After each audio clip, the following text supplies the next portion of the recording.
Feminism for a long time has been a collectivist movement, fighting for some kind of collective rights, when collective rights don't really exist. They're only individuals and individual rights.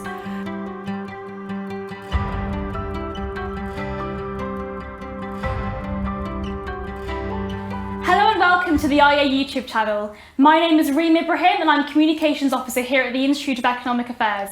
This is the first episode of Breaking Barriers, where we will be discussing women in liberty and the impact that the liberty movement has had on women.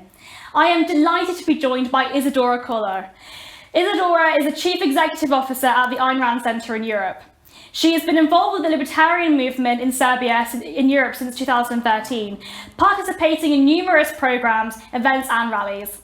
She joined RC in 2018 as a project manager, from which she became Chief Operating Officer, and from February 2021 she was CEO. She is a lecturer on the RC's programmes, specialising in objectivist ethics. So thank you very much for joining me, Isidora. I just want to hear a bit more about how you were introduced to the libertarian movement. First of all, thank you for having me here, Reem.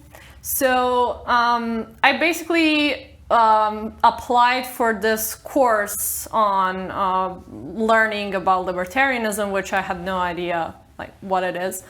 And it was organized by then the only libertarian organization in Serbia. When I applied, I kind of already had a lot of those ideas. I was very kind of not just familiar, but those ideas were close to me. But then I didn't know that there were other people out there who shared the same ideas, and I felt like an outcast, basically, until I discovered this program and until I realized that there are actually a lot more people out there who share the same beliefs.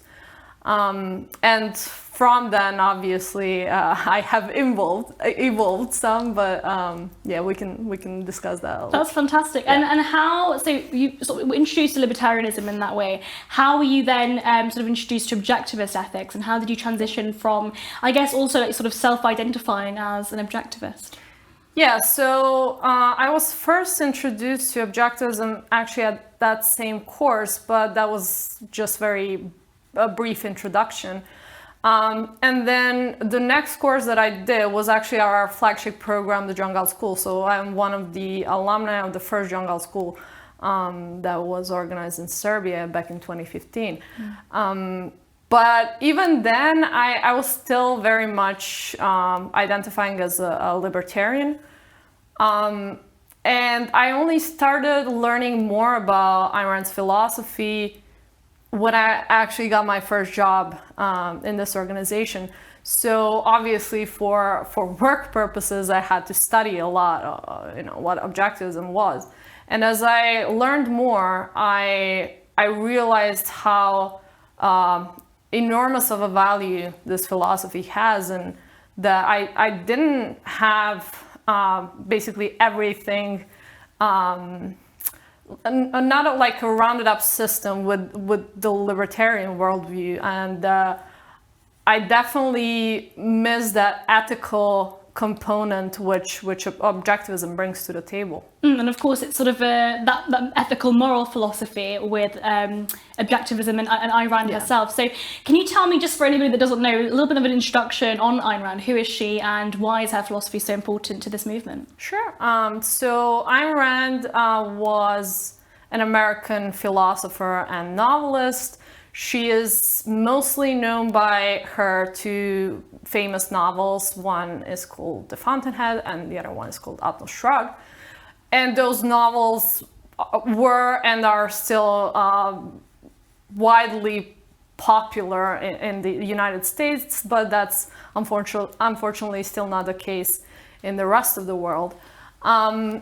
So Ayn Rand basically, on one hand, was an artist, but on the other hand, she was this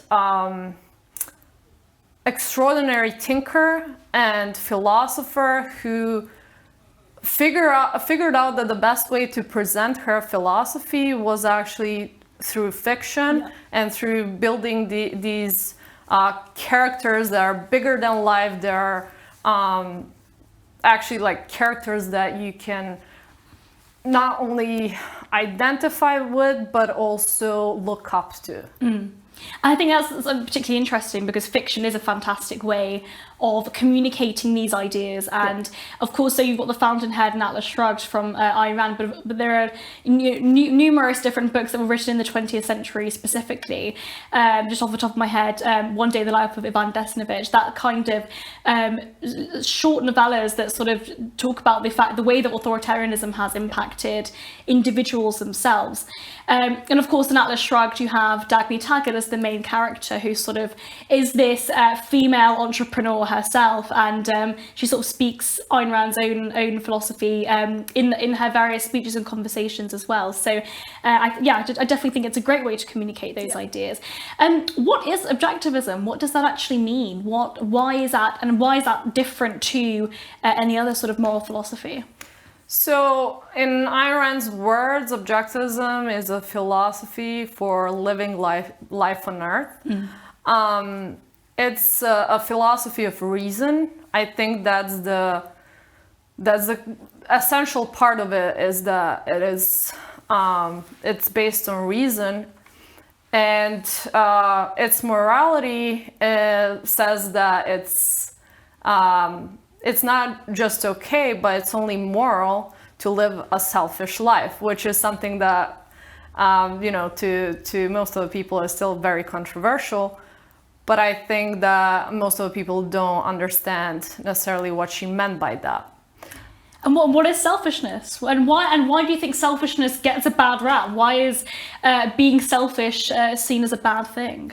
So, when using the word selfishness, Ayn Rand used the following definition. Selfishness is a concern for one's own interest.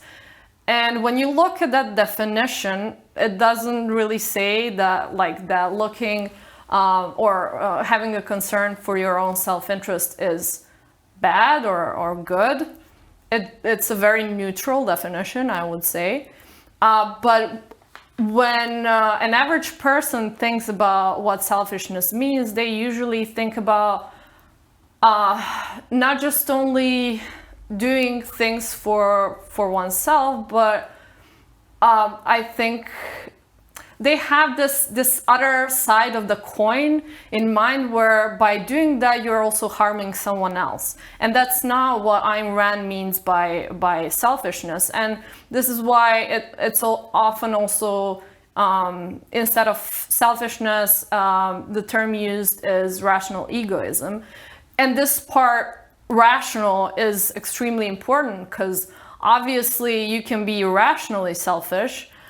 You can live a very destructive life for yourself and for others, but that's not being rationally selfish. You have to be guided by reason in choosing what's best for yourself. And it doesn't mean that you can walk over other people.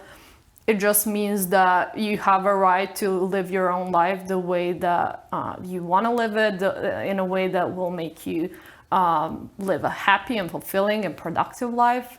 And that's the message that we're trying to get out there. And I think it's fantastic, but a lot of people will look at sort of objectivist philosophy and ethics and say, okay, looking at the world, looking at the real world where people and individuals interact with one another, and different societies and cultures interact with one another, people don't seem, or at least appear to, behave rationally.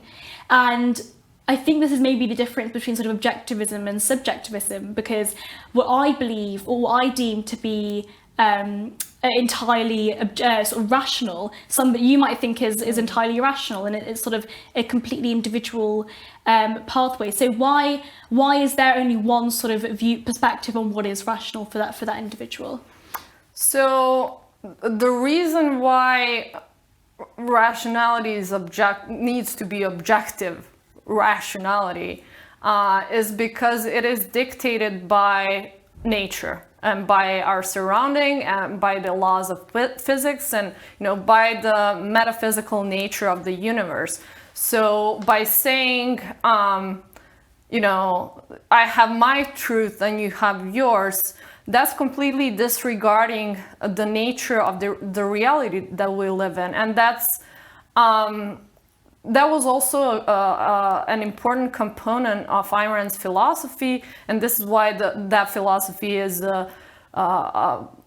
basically a rounded up system, because Ayn Rand talked about what the metaphysical preconditions are, or what the metaphysical reality is, what epistemological conditions of a human being are, and from that she actually came up with her ethics. So her ethics is based on reality and on reason as man's only tool to know reality. Yeah, and of course, a huge part of the sort of political philosophy of Ayn Rand is, of course, sort of small government, or sort of the restrictions on government so that they aren't intervening in our own lives, so that we are able to, as individuals, pursue our own happiness. But what if somebody wants to pursue unhappiness? Is that sort of consistent with objectivist philosophy? No. So while objectivism or objectivists obviously aren't for forcing people to live a certain kind of life, and this is a big difference between objectivists and libertarians. Objectivists will condemn people morally who choose to live unhappy and irrational lives, because that's not what we are here for. Obviously, we're not going to spend much time on it, but we don't consider people who choose to live unhappy lives to be moral. And if they choose to live an unhappy life, that's morally unacceptable in terms of objectivist philosophy. But an objectivist would still not use government coercion to achieve that, right? So I think that's maybe the particular difference. So I'm interested in why then you don't, or objectivists, a lot of objectivists don't call themselves libertarian, but you personally also don't call yourself a libertarian. I think that it's sort of, you can separate the political philosophy, how you believe the government should be set up, the structures, also the role of government, and how much intervention the government should have in our own lives. It doesn't appear as though objectivists and libertarians necessarily disagree on the political philosophy, but libertarians obviously lack the moral philosophy, and libertarianism is a political philosophy. So why did you decide to get rid of the libertarian label if that's sort of the political philosophy? Yeah, I mean, for Rand, for example, when she talked about libertarians, she primarily talked about anarchaps. And anarchism is completely so it's not consistent with what objectivism stands for. So we absolutely believe that the government needs to exist, not only should, but needs to exist, but it needs to have a very clearly defined boundaries, which are police to protect us from criminals, military to protect us from foreign invaders, and then courts to settle disputes. But outside of that, there's nothing else the government should do. And a huge part of Ayn Rand's political philosophy is actually capitalism. And she didn't just take capitalism as an economic system, she thought of capitalism as a social system based on which all interactions in the society should function. As to your question, why I don't identify as a libertarian anymore, I would say definitely that moral component, and again, objectivism being a rounded system, a closed system. With libertarianism, you only get, when it comes to the moral component, don't hurt people and don't take their stuff, but you don't get much else, when it comes to morality. And honestly, to be completely frank, it took me a while to actually start identifying myself as an objectivist publicly, because I didn't necessarily think that I was very similar to some of the representatives of the objectivist movement. Yes. Nowadays, however, I'm a little bit more ashamed to be connected with libertarians, especially some of the American libertarians. And this is why I absolutely don't want to use that label anymore. And then there's also another reason. When I was younger, it sounded cool to identify myself as a libertarian and not liberal. Yeah. But, you know, as I learned more and kind of matured as a person, I came to understand how important preserving the term liberal for us is. And it was probably our biggest mistake that we let the left have that term. So if I had to identify myself as anything other than an objectivist, I would say that I'm a political liberal. I think it's particularly interesting with, I think this is more so the case with American liberals, because if you go over to the US and you use the term liberal, you'd usually consider that person to favour more state interventionism, more economic redistribution, but on social issues be, I guess, more libertarian on the government's role. If you come to the United Kingdom, although we've slightly sort of Americanized the term now, but if you asked us previously, we would have said that a liberal is sort of a classical liberal, a classical liberal who, you know, favours a smaller government, a smaller state, both on economic policies, but also on social policies as well. I think that's predominantly the case in Europe, although that is changing with the dominance of the American term. So I'm sorry to interrupt. No, so we need to take it back, right? Take back the word liberal. We need to take it back, and I'm honestly annoyed that, you know, when we say liberal, we now have to kind of add this like an additional word, classical liberal. It shouldn't be that way, because what is considered people who are considered liberals now are profoundly illiberal people with illiberal philosophies. And I mean, we really need to reclaim that term, because it's the only one that actually accurately explains what we as a political movement are. Yeah, I completely agree. And I think even without sort of labeling myself as an objectivist or as a with an ethical morality, I would call myself a libertarian. But actually, I think that in the broader movement, getting back that word liberal is probably quite one of the most important things we need to do, because again, it's showing that actually, you know, these American liberals are not liberals. They don't argue for less government. They argue for more government, and there's nothing liberal about more government. Absolutely. And that's something we are in agreement with, I think, Isidora. I want to talk a little bit about the person that Ayn Rand was. So obviously she grew up in the Soviet Union. She had this experience of complete totalitarianism. The book I mentioned earlier, The Daily Life of Ivan Desnovich by Alexander Solzhenitsyn, that sort of captures the, I guess it's sort of a microcosm of that authoritarianism and how that completely removes somebody's individuality. How do you think that Ayn Rand's sort of upbringing in the Soviet Union, her experience of authoritarianism, impacted her philosophy? I think that it for sure impacted her profoundly.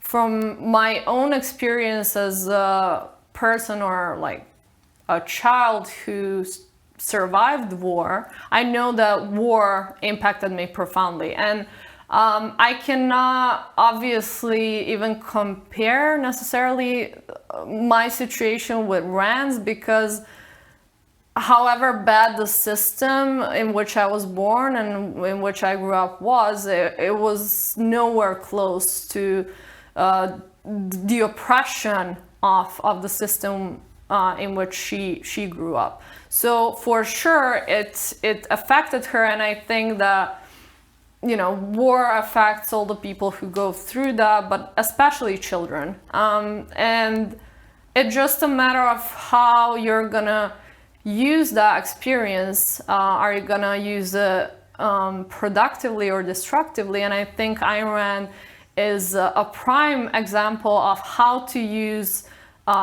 a very terrible experience from your childhood productively. And so one book that I want to mention also is We the Living, which basically was kind of based on her life back in the Soviet Union. So and that life was a life of sort of oppression, and I think even just sort of with freedom of expression and things that I think we in the West tend to take for granted entirely. And I actually think that we can have this sort of moral philosophy that Rand has sort of put forward for us, but actually those personal experiences were hugely important in sort of shaping that philosophy in itself anyway. And when you sort of feel the oppression of government even more so, I think it makes you hate the sort of the role that the government currently has in its entirety anyway. I do think it's interesting that, so sort of talking about the differences between objectivists and sort of general libertarians, is that libertarians tend to focus on the economics. When you sort of think about the, sort of off the top of my head, the most prominent libertarians, the most famous ones, you've got Milton Friedman, who was an economist, Maury Rothbard, all of these fantastic individuals who have contributed greatly to the movement, but a lot of them are not known for their moral philosophy. They're known for their economics and their economic analysis. Why do you think that Rand chose to create this world of sort of ethical morality, whereas a lot of libertarians would say, like you said, if you don't touch my stuff and don't hurt me, then you can do as you wish? Why did Rand try and create this ethical morality? Well, I think there was a lot of background in her, work as a writer, where she was looking to create ideal characters, but also, her interests shifted, I think, not obviously completely, as she developed her thinking and her stories. But even as a kid, she taught a lot about philosophy, and she studied philosophy a lot. Why she was different than the other popular libertarian thinkers? Well, she wasn't an economist and that was the very reason why she was more popular. Yeah, she was as I said, not just a philosopher, but an artist, and that gives you a completely different perspective. And I think that's something that maybe our movement lacks nowadays. Because we've got the political philosophy, and we sort of, Milton Friedman analysed the way that government intervention has caused more harm to the economy, but also to people's individual lives. But you're right. With libertarianism just in itself, it does lack a moral philosophy. Whether or not you think it needs to have a moral philosophy, I think is it maybe a different conversation. So we're talking about Ayn Rand's sort of own personal journey towards this sort of freedom idea, and also objectivism. Obviously, it was a different time period when she was writing. There were certain things that she said that I think that we potentially would need to address head on, just so that we can sort of have that conversation. So sort of following the Arab-Israeli war in 73, she denounced Arabs as primitive, and she said that Arabs were one of the least developed cultures. She said that Arabs are typically nomads, and she sort of said that when you have civilized men fighting savages, you support the civilized men no matter who they are. So of course, some particularly controversial things to say about a particular group of people.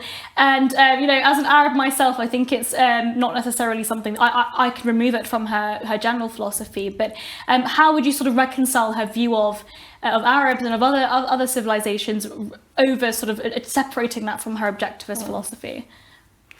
Well, first of all, I gotta say that at the time when she said that, I don't think that was as controversial as it is today.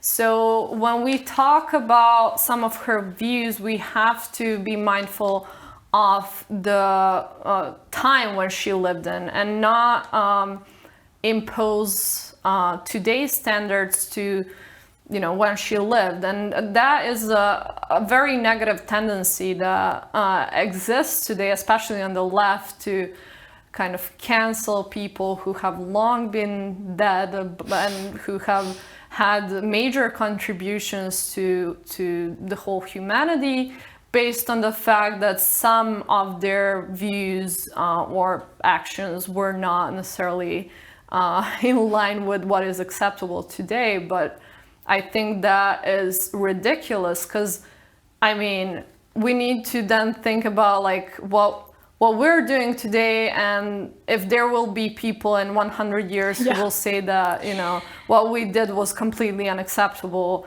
and basically who will discount everything that we did good just based on something that maybe wasn't true, but within the context when she lived, I mean, that's how she taught, and that's how a lot of people back then taught. All of the time, right? I think that this doesn't just apply to Rand, but this applies to numerous philosophers and numerous philosophers, and also just political theorists, but also economists, that said, you know, what we would consider today to be pretty politically incorrect, or to be like sort of not something that's culturally acceptable. But you're absolutely right. I mean, in 100 years' time, people could look at this conversation today and cancel us. So absolutely, potentially we did.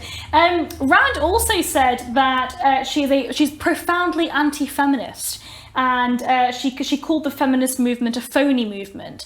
How do you sort of think that sort of reconciles with women in general? Because of course, feminism is supposed to be about individual equality. I mean, I would say that it isn't now. The feminist movement isn't at the moment. So how do you sort of reconcile what Rand's view of women was in itself? Yeah, I think some of Rand's views on women are problematic. And to me personally are problematic, and I disagree with her, but again, the context. And when she talked about feminism, she had in mind the second wave feminism, which on one hand I think did some good things for women, but on the other hand moved it much further from the classical liberal roots that it had to more, you know, government intervention. So, you know, I absolutely agree with Ayn Rand there that like she didn't identify herself as a feminist. I don't identify myself as a feminist either, because feminism for a long time has been a collectivist movement, fighting for some kind of collective rights, when collective rights don't really exist. They're only individuals and individual rights. And for me as a woman, I think it's enough to say that I'm an individualist. I don't need that label of being a feminist, because, you know, if it still meant actually just equality of rights under the law, sure, but it doesn't mean that, and it hasn't meant that for a long time now. And do you think, so I'm in complete agreement with that, and I personally don't call myself feminist either, but do you think this is maybe the same argument with the word liberal? We know that when we use the word liberal, the word has been co-opted by the left. The word feminist has been co-opted by the left, and it now means somebody that wants the government to do more for them, whereas obviously we know that the government has done more to harm women than good in the first instance. So do you think that maybe it's unhelpful that we as women don't call ourselves feminists because it's been co-opted by the left? No, I don't think so. In the case of liberalism, I don't think that liberalism is exclusive. And feminism kind of is exclusive. And it's kind of in the name, isn't it? Yeah, and I don't think that kind of exclusiveness is necessary at all, especially in societies where we have achieved equality under the law. Obviously, I mean, in countries where that's not the case, I mean, it's a completely different story. But I mean, in Western societies, I think that feminism is absolutely passé. In agreement there. Can you tell me a little bit about the Ayn Rand Centre Europe and the sort of work that you guys do? So our flagship program is called the Jungle School, and so far we have organized Jungle School in 24 countries, over 50 times.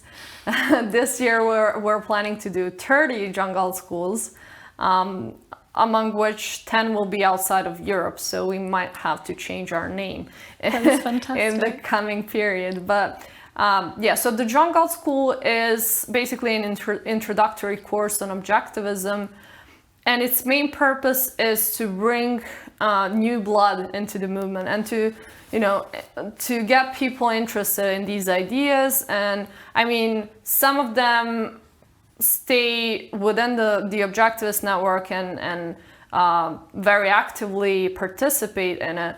Some don't necessarily, find themselves there, so they go to other organizations like Students for Liberty, but that's also, I think, a win for us, as long as we can get more people. Get them in the liberty movement in the first instance. And exactly. John Galt is, of course, a character from Atlas Shrugged. So yes. What was sort of the decision making behind calling the school the John Galt School? Honestly, I wasn't involved in that conversation because I wasn't working in the organization back then. But I think, so one of the first campaigns for the program used the slogan from the book, Who is John Galt? Yeah, I was about to say, who is John Galt? Exactly. And that was kind of a way to get people interested in the program, because I mean, it's obviously no one knew who the John Galt was in Serbia back then. So I think that was the reasoning behind it. Fantastic. And final question for you, Isidora. Is Ayn Rand a girl boss? Oh my God. I don't know. I might be too old for that question. What do you mean by girl boss? Well, so Dagny Taggart, I would say, is a girl boss. And okay. Just in the literal sense, she was a female character that was a sort of entrepreneurial boss. But I think that the sort of term these days has been co-opted to mean something slightly different. So I think that we should potentially call philosophers like Ayn Rand girl bosses. But yeah, so sort of a woman that's a leader in the movement, which I think she is. Oh, absolutely. I mean, she has come up with this whole philosophy, obviously inspired in some cases by the works of other philosophers, but I think she was not just a girl boss, she was a genius, and she rallied a huge numbers of people around her and around that philosophy, and the momentum that was there while she was alive was quite promising.